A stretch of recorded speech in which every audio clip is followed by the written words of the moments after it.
Hi, my name's Sylvia, and this is a camp counselor story time about a camper who was on the autism spectrum and nobody knew it yet, not even his parents.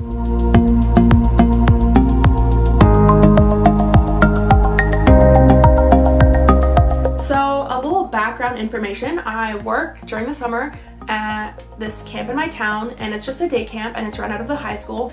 So this story was during my first summer at camp. So it was the third week of camp and I was like 17 years old. So I kind of already knew what was going on at camp. I kind of had a groove of how camp would start. So it was a Monday morning and we had like a before camp program for like parents that worked earlier. So it was like from 7:30 to 9. And so it's 9 o'clock now. I get to camp and there's a kid running around and he's like screaming and freaking out.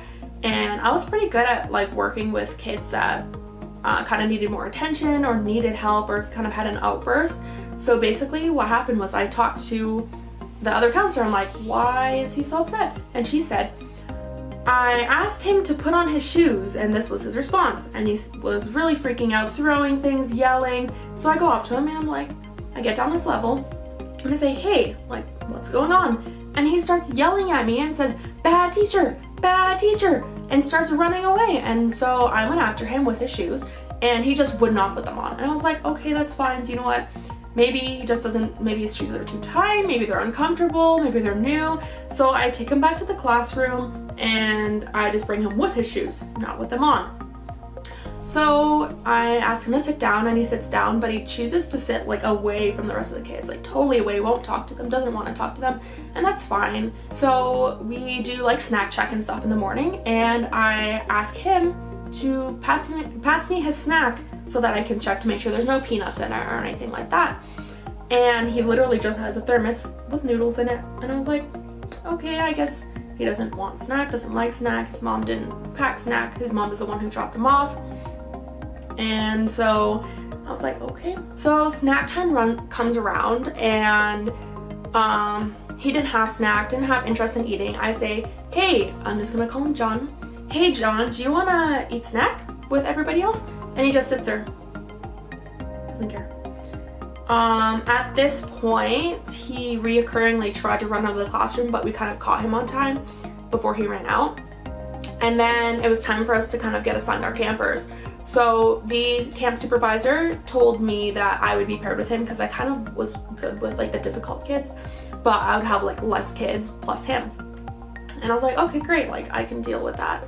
And I'll have him from Monday to Friday all day.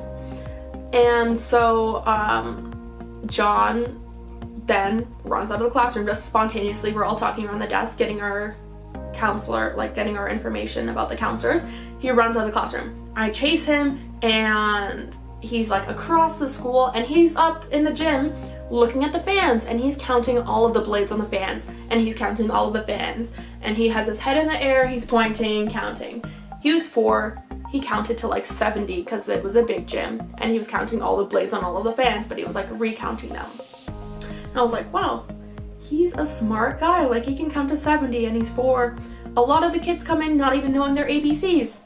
So I was pretty impressed by that. Then he starts freaking out again and he's saying, bad teacher, bad teacher. And he didn't say anything besides bad teacher, bad teacher. He never said anything about not wanting a snack or anything like that. And so it was kind of confusing for me because I realized he was counting, he wasn't talking, wasn't socializing, and he reoccurringly started to run out of the class. So I'd be dealing with my camp group and he would run out of the class. So it was kind of difficult because I couldn't leave the rest of the camp group by themselves, but I couldn't go chase him or I couldn't just leave him. So the supervisor took over my camp group and I kept going to him. So fast forward probably until right before lunch, so this is around noon, I say to my supervisor, I think this is a little too difficult for us. I think we need to call like our manager and see what she thinks. I was kind of interested because again, I worked with special needs adults before and he kind of was showing similar kind of manifestations that I had seen in a lot of adults. So I call the camp manager and she actually has a big background of dealing with special needs children. and I say, hey, we have a camper here, his name's John, this is what's happening, can you come and check it out, because it's really difficult for us right now and we don't know what to do or how to help him or how to make him have a good camp time. And she says, okay, sure, like we can do that. And so she comes. Again, he doesn't talk, he doesn't want to play with any of the other kids, he's counting his fans, and it's kind of, you know, it's different than most of the other kids, and she kind of agrees that he's a little different, but that's okay. We don't really know what's happening yet.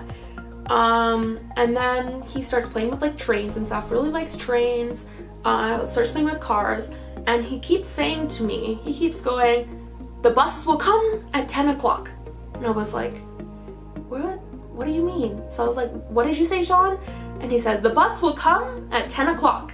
And I guess he was pretending to have a bus. And I was like, okay, cool. He continued to run away, even like if it was just me as a counselor. It wasn't like he was scared of the other kids or something happened with another kid and he was running away. He just wanted out of that classroom anytime. And then later in the day, we went to the park. At the park, we had like, you know, a normal jungle gym and a splash pad. So sometimes kids would come from the splash pad all wet, wearing their bathing suits, and come to the park, go down the slide, whatever. But that made the slides sometimes wet because they'd go down with their like wet bathing suits. And John went down the slide and got a little bit of water, like that much water on his pants. And so I'm watching all of the kids, like at the park, we all watch the kids and make sure they're all being safe, they're not climbing on the outside of the equipment, that kind of thing. And another counselor goes, what is John doing? He literally is not wearing any pants, he's like no underwear, just running around. And I'm like, oh my god, like where does pants go? And so I like chase him down and I'm like, where are your pants? And he says, they're wet. And I was like, why are they wet? And he says, the slide is wet. So he's like playing without his pants on. So I go and get his pants and I put them back on him and he keeps trying to take them off. And I put them on him, keeps trying to take them off. I'm like, okay, well, he really, really doesn't like them. So I'm like, okay, we're gonna go back to the school together, just me and him, and because usually they have a change of clothes. But I say, you have to wear your pants until you get there. He starts freaking out and I'm like, I'm so sorry, but the camp was pretty far from where the park was and I can't have him walking down the town with no pants on, right? So I put his underwear back on him and the pants, they're wet. So I was like, he's fine with just the underwear. So he's still trying to take them off. So I hold his hand and we quickly like run back to the school. And so we get to the school and he does have a change of clothes, which is good. And we put them on and he's fine again. And then so that was that part. And then, so he had his lunch and he had some like leftover. He was a very slow eater, which was fine.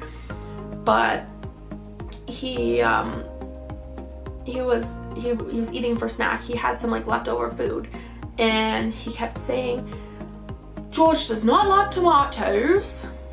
George does not like cucumbers. George likes chocolate cake. And I was like, this is not tomatoes, cucumbers, or chocolate cake. You're eating noodles. Like, what do you mean? And I was really confused. So he keeps repeating this. So I get the idea to Google it. I Google it and a Peppa Pig episode pops up. He has been quoting Peppa Pig all day. The bus will come at 10 o'clock. It's a Peppa Pig episode. The cucumbers, chocolate cake thing, that's a Peppa Pig episode. So it's pretty interesting. And so I was like, wow, like he's reciting Peppa Pig now. He's counting, he's reciting Peppa Pig, doesn't like other kids, some sensory problems with water, likes fans, likes trucks. And we start getting other kind of check marks, such as during craft time, he got a little bit of paint on his hand, really doesn't like things on his hand, we find out.